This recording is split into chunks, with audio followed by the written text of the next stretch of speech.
All right, Sinners.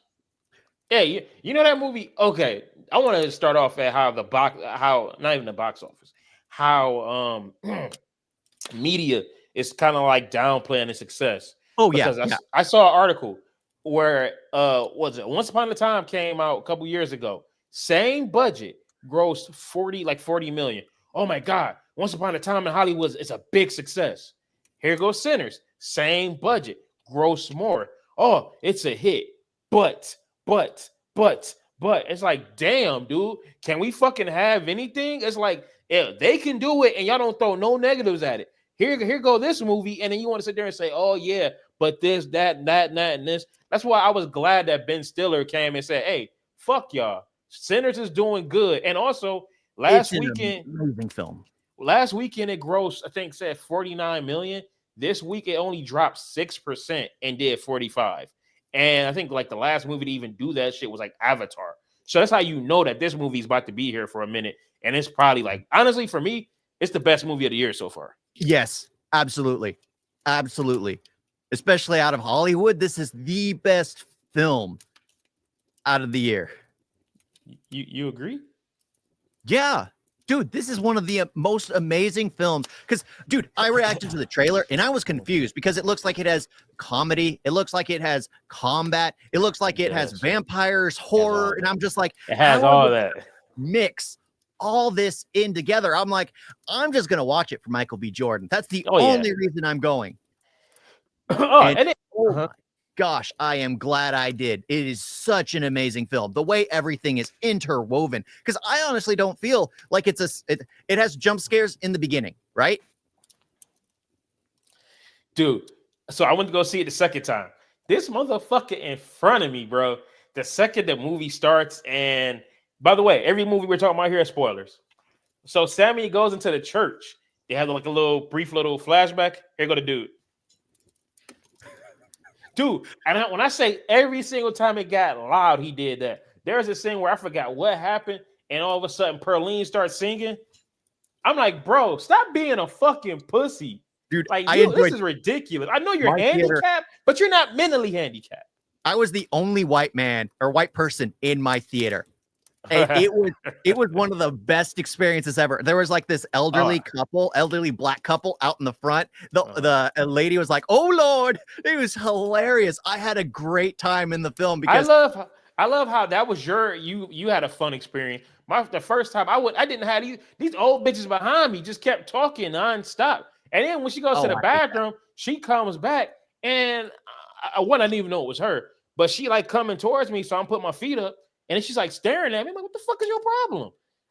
I thought this was my room. Oh, here I come. All right, shut the fuck up. We don't need to hear you keep talking about for 5 minutes. It was pissing me off, man. Like, oh my. And then this movie is so damn freaky, which was made it even worse. Because when black people see a movie that is fucking freaky, okay. That's the thing. Is like in the beginning, like the first 10 minutes, I think the scares stop as soon as they come across the cobra or the rattlesnake.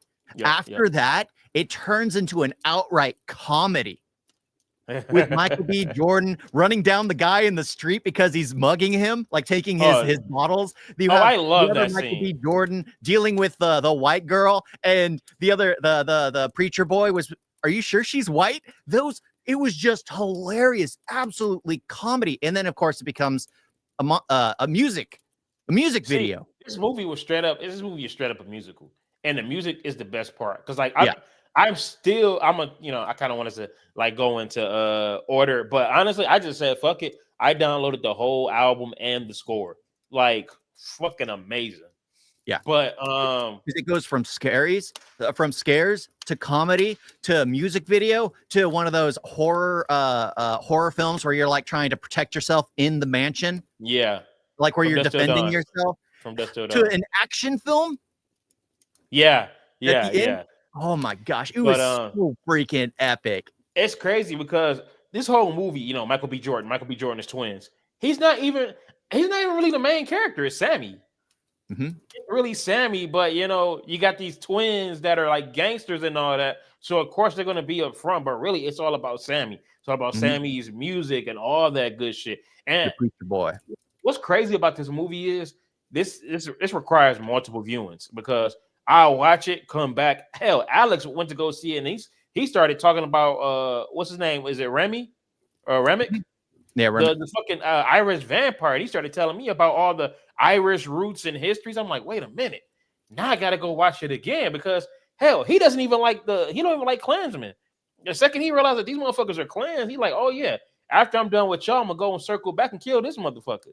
So this movie requires multiple viewings, and then it's like I'll be on Instagram, and all of a sudden I see like some more like history, and I'm like, damn, wait a minute. Let me go back again and see what they were talking about. Like how I didn't know that what is it? Is it it's not Lisa, the Chinese couple. I didn't know that, basically during that time they were the middlemen. So that's why they had that's why she crossed the street. Yeah, they had a store for across the street to get the other black people, and then they had the store for the white people. That I'm like, okay, now I'm getting all this shit. Well, that's the thing. It was funny because watching that, it just reminded me of San Francisco. You remember walking, you see the streets. One side of the street is like all the rich people are walking it. You look across the street, you have all the druggies, the homeless, everyone on the other side of the street. Come on, where he lives. It was ridiculous. It's like you see that. And I was just like, it's literally the same thing back then, but it was so freaking cool. I like the Irish guy, the reason why he wanted unity with everyone, the reason why he was hunting down the preacher boy was because he wanted to see his ancestors. He was feeling alone. Imagine living for hundreds of years and everyone you know and love was gone, which is why with the post-credit scene, they didn't do anything. Why? Because they had each other. The one they wanted to be with the most, they were with at the very end. So they didn't need to turn the preacher boy. They didn't need to turn anyone for unity because they were unified with each other. They loved each other. Power and music, though. Music, while I was sitting in the car, let's say sitting in the car, I mean I'm smoking. Okay, but like music, hold on, music is a straight up time machine because I could sit there and play fucking Macklemore Thrift Shop, and automatically I'm taken back to Fort Lauderdale 2013, where my manager Ashley is sitting there driving me to work because I woke up late. Music is a straight up time machine. So that's what, like, music is probably like the best thing we got. So that's why I love how even in this movie, music is bringing everything together. So when also Sammy is sitting there doing that song, and all of a sudden you see like all the generation. I mean, you see Bloods, Crips, motherfuckers twerking, geishas, all that. You just see like past, present, future, all cultures coming together. I love that scene. And also, did you see this movie in IMAX? Yeah. But I gotta say, when it started and I heard them doing the dialogue about music breaking the boundaries, I remember seeing that in the trailer and I rolled my eyes at it. I'm not gonna lie. I was just like, great, this is gonna be something stupid about music and how the demons are gonna come through the barrier and start killing people because they played music and fell into lust too much. No, absolutely not. The music is basically the MacGuffin. It's what everyone wants. It's what everyone wants. And I freaking loved it because I'm not a big music guy. I am not. Sadly, I don't know much about music. But we don't have no rhythm or nothing. Yeah. This film is so well done. And I've seen enough Indian cinema to enjoy a music moment out of nowhere. The Irishman when he's dancing and singing outside. The Rocky Road to Dublin. That is my favorite song of the whole movie. Off to reap the corn. I was like, ooh. I love it. The fact that they keep asking for permission to come in. It was like, ooh, vampire, classic vampire. Bro, cornbread punk. Well, at least give me my $2. I was like, bro, all I keep thinking about is him from 8 Mile. But like, honestly, this might be the new role for him, bro, because I loved him. But yo, we got to give Delroy Lindo as a Delta Slim. We got to give him his flowers because I love him in everything he does.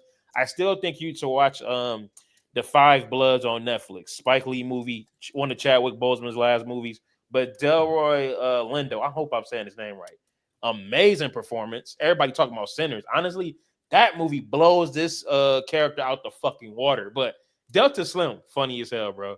They said my boy died for $40 in an Irish beer, but he was straight up the comic relief, especially when he ate the garlic. I'm like, nah. I'm like, ain't no way he a fucking vampire. I shat myself. He's like, you guys smell anything? I think I shot myself. That Irish beer. Oh, I'm fine. I'm like, bro, get the fuck out of here. Get out of here. I loved him. It was so freaking well done. Like, this film is just like Michael B. Jordan. I gotta say, when most people play twins, they play caricatures of twins. You have the nerdy one, you have the jock. Yep. Right? That's what I normally see when people play twins. Here, each one was their own person. You can tell who is. It was so well. Honestly, done. You know who Stacks is. You know who Smokes is. This is the thing. If they sat there and didn't even give them two different colors, because Smoke is blue, Stack is red. If they didn't do that, and they were just both of them in a fucking tank top, and it was just them talking, you could automatically tell who is who. Because Smoke is Smoke is the more. Smoke never smiles until the end, but Smoke is the more serious one. Stack is the more fun one.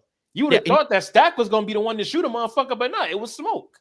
Yeah. And well, that's the thing I found surprising, is because you would think Stacks would also be unhappy, because the one he loved more than anyone, he gave to another man because he didn't want her lynched. Yeah. It was just like, holy crap. When you hear that, it was just like, well, why is Smokes the only one that's unhappy? But Stacks took happiness in the fact that he was able to save the love of his life by staying away from her. It's just like, dude, this hits hard. What someone is willing to do with the one they love. And she didn't care about that. She wanted to be with him. Hey, she was a little freaky little thing in this movie. She was a little freaky little thing. Even at the end, when Smokes is taking out the Klansman and he's like seeing his girl and child, just like, oh my god, everything is so freaking amazing. It's like he looks to his side and he's like, my happiness is over there. My happiness is over there. But first, let me take care of this last races right quick. That boy. I was like, it's a wrap. It was so sad that because his PTSD, he got the war shakes. He needs Stacks to always hit him up, roll him a cigarette. So it was sad at the end where he tried to roll it and he couldn't. Oh, because he said, what did he say? He's like the best part of Klansman for a cigarette. Yeah. What was sad was he's like the best thing about me is my brother. Michael B. Jordan. And what pisses me off is a lot of people keep saying like, oh yeah, this role was meant for Jonathan Majors or Chadwick Boseman. I'm sorry, Michael B. Jordan is great. So stop throwing dirt on my man's name, bro. Like, come on, because Jonathan Majors is a great actor. I fuck with him. I'd have been cool. I wouldn't. I mean, he could have been good, but Michael B. Jordan would have killed it. Chadwick Boseman is someone else that I mess with. Nah, I don't see him here. I don't. Michael B. Jordan was the perfect pick. Michael B. Jordan is one of my favorite actors. He really is. He's got a range to actually get a lot of roles, a lot of So while I agree with you, what pisses me off about Michael B. Jordan is the fact that the only time he shines, Fan four stick. No, we ain't gonna mention that. Everybody has that one. Ryan Reynolds has Green Lantern, and he has Fan four stick. Wait, who has Green Lantern? Denzel Washington. What was the one that he fired his agent over? Hey, I like Heart Condition. Fuck that. I like that. But everyone has that one. But it's the fact that Heart Condition. Every time I think about that movie, I just think about when Bob Hoskins is trying to eat the burger, but then it's Denzel Washington as a ghost trying to take the burger away. And he's just like, see, look at you. Now you looking stupid. Look, you dancing with the burger. I'm like, oh, it's basically the Hudson Hawk with Bruce Willis. I still got to see that movie. Coffee. You got to watch it. Just for that. For that running gag. The thing that pisses me off about Michael B. Jordan is the only time he really shines is when he does Ryan Coogler movies. That's the only time. Outside of a Ryan Coogler movie or Ryan Coogler production, give me 3 movies that Michael B. Jordan has done that was just like, yo, you have to see this movie. Fan 4 Stick. Everyone's got to check that out. Everyone's got to check that out. That's what I'm saying, though. Like when somebody said he's the Denzel of this generation, he can be if he gets better movies outside of Ryan Coogler. Because Denzel, I can name you 5 movies that have nothing to do with Spike Lee. Yeah, I as much as I love Denzel, he gets roles that he knows he can do for the most part. He can't do everything. Michael B. Jordan, I can see actually portraying a lot. Of course, he needs a director who's willing to work with him. That's the thing. He might just need a better agent, man. Honestly, yeah, a better agent. Because if you have, I feel like if it wasn't for Ryan Coogler, I don't think we'd be talking about Michael B. Jordan as much as we're talking about him now. We would see him in passing in films and be like, who is this dude? Exactly. Why is he? Because nobody would care. He'd just be that. We need to hire a black actor. That's basically who he would be. Yeah, he'd be that actor that. Like he just random movies. Like, I like this dude. You know, I can't think of an actor, but it's like, yeah. I was about to say Timothy Oliphant. Yeah, Timothy Oliphant is like he's always that side character that you like. He's never the character. That's how I could see like Michael B. Jordan. But luckily, he linked up with Ryan Coogler, and now he's getting these big movies, which are Ryan Coogler movies. Because hopefully, Sinners is the movie that actually gets him out there to where he can be as big as Denzel or bigger. Pause. Superman. He can be Superman. But yeah, I'm still down with that. You know Bradley Cooper is playing Jor-El? Yeah, I know. Yeah. Yeah. I want to see how that is. But... I'm going to see it. I already know that. Me too. It's like I'm going to see the Fantastic Four. Hopefully it's not Fan 4 Stick, but like Michael B. Jordan, he has the range to get things done. Like I saw it primarily in this film. Out of all the films I've seen him in, like he was the best part about Black Panther. Honestly, I only watched that for Michael B. Yeah, Chadwick Boseman, great, but I went there for Michael B. Jordan. I feel like in that movie, everybody was more entertaining than Black Panther himself. Yeah, and well, the dialogue Michael B. Jordan had, his influence in everything, his reasoning, his commitment, everything. He always seems to, especially in a Ryan Coogler movie, he knows what to do. Yep. But here in Sinners, him being 2 completely unique people on screen was the best thing I had ever seen. Because again, when people play twins, they just play caricatures. So that way, when they're together, they make one person. That's the issue I have. It turns into a sitcom at that point. Yeah, even Tom Hardy did it with Legend. Mm-hmm. But also, one thing I didn't like about Michael B. Jordan was when he got the fangs. It sounded like he had a grill in his mouth. Like it was just like it did not work. Like everybody else sounded normal, but for him, it was just like, hey, yeah. I'm like, damn, bro, are you not comfortable wearing those? It just didn't work for me. But damn, it really didn't. Yeah, that's the thing. This film is absolutely amazing. The pacing, not only did he play, actually he played 3 characters. He played Smoke, he played Stack, and then he played Stack as a vampire. I actually like Stack as a vampire. Stack as a vampire was a cool motherfucker, bro. Especially at the end when he finds his happiness, because he was in the 90s with the flat top, whatever. Had the I like his ring, man. Yeah, his you know what's funny? Ring. This what I found funny. When Black Panther came out, I kept saying, I need to get that Killmonger. I need to get that Michael B. Jordan. Here we are. There was Sinners. I need to get that part. I need to get that Michael B. Jordan. No matter what, bro. Like, yeah, that's why I was just like, yeah, he's like my top 3 favorite actors, probably top 2. Yeah, especially of the new generation of. I can't think of anyone close in his age that I actually find as a top actor. Alex would say Timothy Chalamet. I never seen anything with Timothy Chalamet except that Don't Look Up with DiCaprio and Jennifer Lawrence. That was about it. Yeah. I don't care. I don't care to check out anything he does. I don't know why. It's probably his movie choices. I just don't like Dune. I didn't care to watch Dune. Yeah. I'm fine.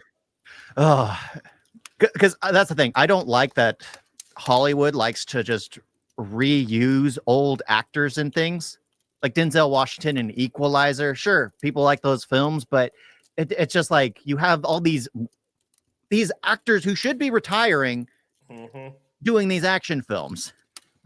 You know they're doing an Equalizer at 4, 5, and 6, right? Yep. Dude, he's 70. Yep. That shit ain't happening. He was in Gladiator.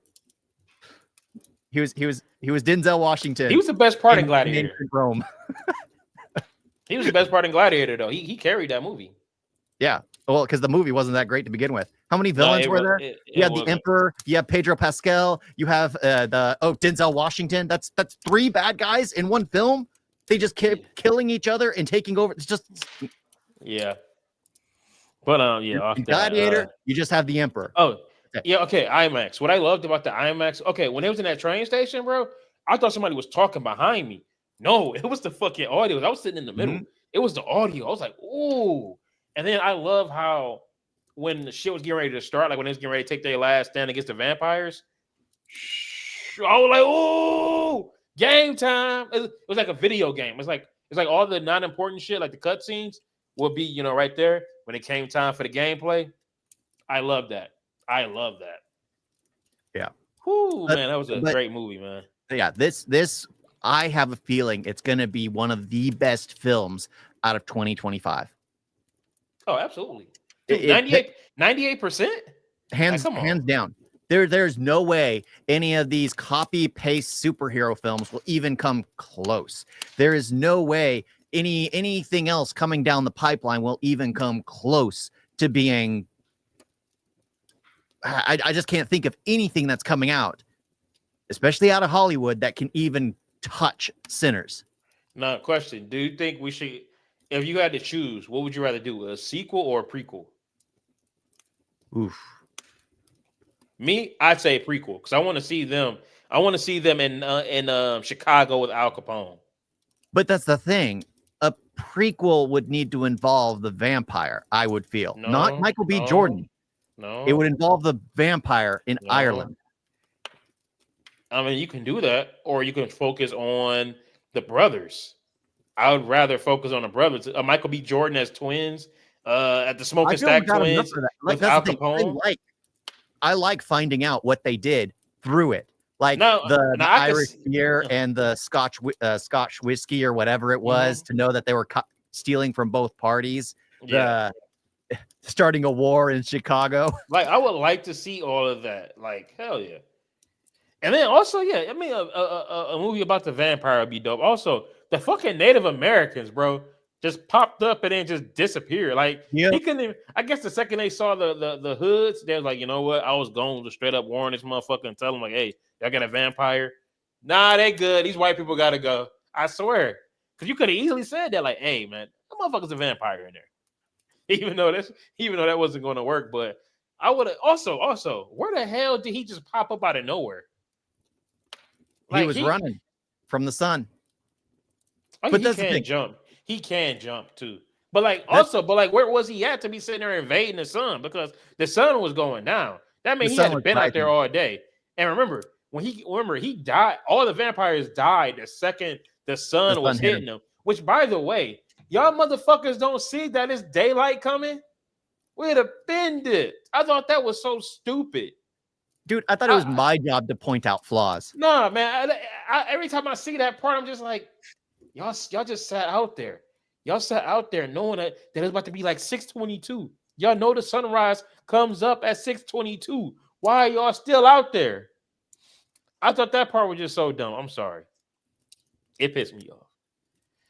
It pissed me off so bad. Also, I felt so bad for the dude that they thought was dead, but he was really just drunk. I knew that was going to happen. I'm like, yeah, when they were all tasting, it's like, are you sure he was dead? They go and taste it, and just like, hey, Smoke, hey, this about that money I sent you. I got some weed for you.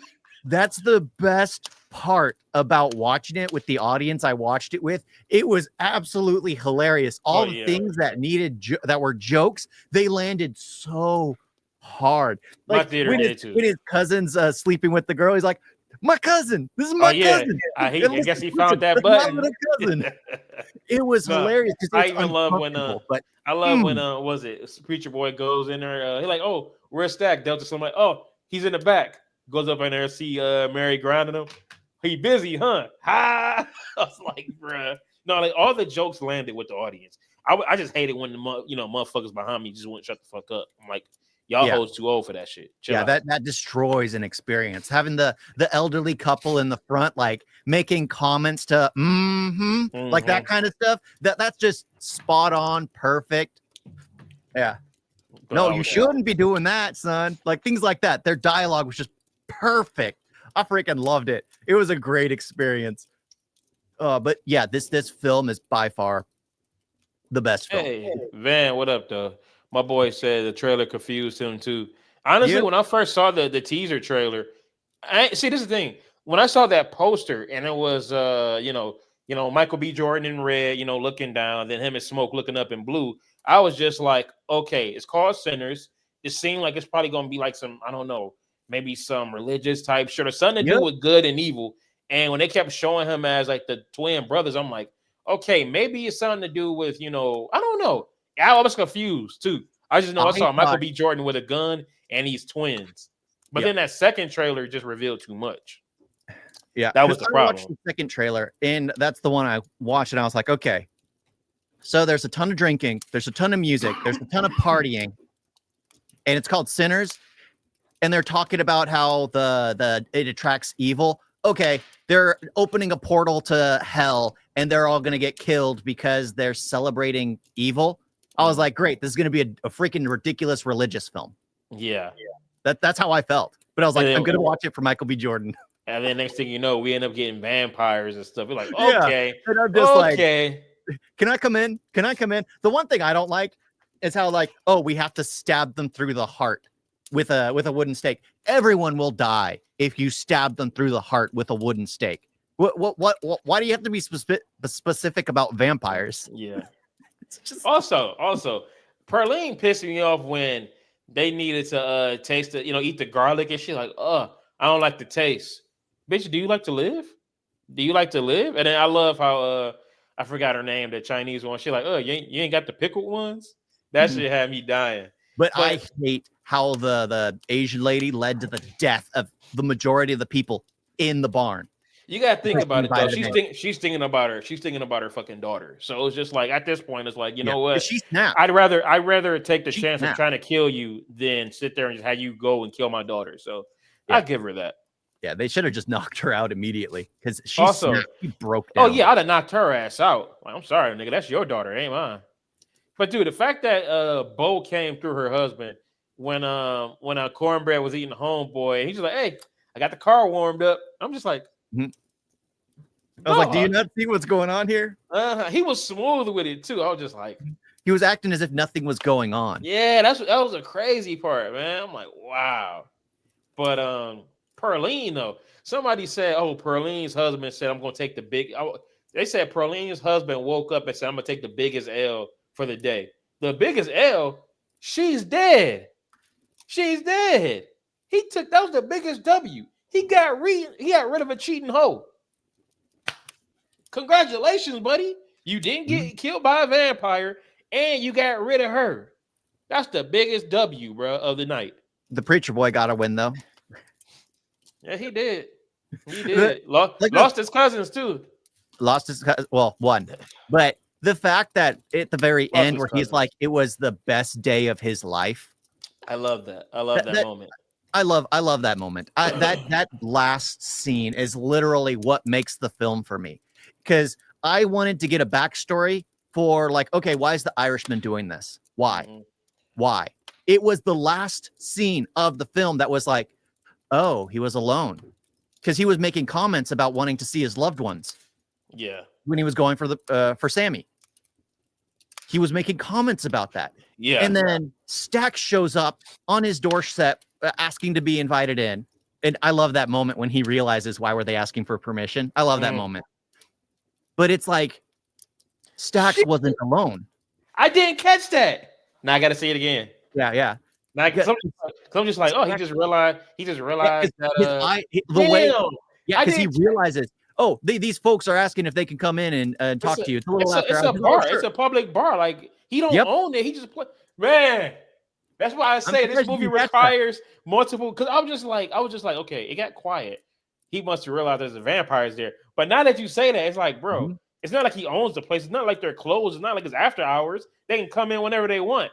Man, that is Yeah. genius. That is And genius. and the fact that Stax is there, not alone. He's with the love of his life, the one he sacrificed his own happiness to keep her alive. It's just, there's a reason he didn't want to turn Sammy. He offered to turn Sammy, but he wasn't going to force him to turn. Why? Because he doesn't feel alone. He's got Sammy to talk to right in front of him, and he's got the love of his life right next to him. And I love that they're just talking, kind of like shooting the shit. Yeah, I, they're I, catching I up. I really love that ending. That was a great. Also, I love the ending in general when they show like a montage of all the people that went to the party. I love that whole scene. It felt like it's kind of like these are the people that we lost. It was kind of like a memory of them. These are the people that Yeah, lost, in came to have memoriam. fun. Yeah, I love that. And then they did it again with the when he was saying like this is the best. That was the best day of my life and all that. And you just see all of them together. I love that ending. Yep. I'm like, y'all gave us two endings that were perfect. But that's the Honestly, thing. I originally gave this movie a 9, bro. I might give it like a 9.7 because the only thing is keeps it from a 10. I wish they had more vampire action, or at least at least they would have stayed in there. And again, I don't know. I wish they would have had something more with the vampires, just a little more vampire gore. That's about it. I was okay with it because it's trying to juggle a lot, and I Oh feel yeah, like they gave enough time with everything. And again, like I said, the issue I had until the very end was like, are we going to get a backstory for the Irishman? He pops out of nowhere, but he was seeking the preacher boy because he wanted to see his loved ones. Stax doesn't care about that, but he's wanting to turn his nephew because his nephew's about to die. He asks for permission, but it's just the I film, do. I feel, is so perfectly paced. Everything bleeds into everything else. You could watch it so many times and realize, oh, because I always think back on the film and realize, oh, shoot, this was referencing this here, which is Yep. why it's okay now. It doesn't matter. It's not a whole as I thought it was. What was I saying? Oh, also, I love that the bag, what was the little fucking magic bag around his neck, legit did keep him alive because Mhm. Stack could not bite him because of it. But then you Mhm. notice the second he takes it off, that's when he dies. Yeah, because he didn't want to Whoo. continue. That's the Yep. thing. He lost his wife. He lost his child a long time ago. He lost the love of his life, and he wanted to join her. So he removes it, takes out a clan, and it turns into an action sequence. Great scene, man. He was going. I mean, he went out there still with the sniper. I'm like, oh my god, bro. I really want to see him in war. Yeah. Shit, he's better than Hugo. No, wrong one. Was it not Hugo Stieglitz? Frederick Zola. Yeah, there you go. But that's what I mean. It's like you see Michael B. Jordan acting as twins.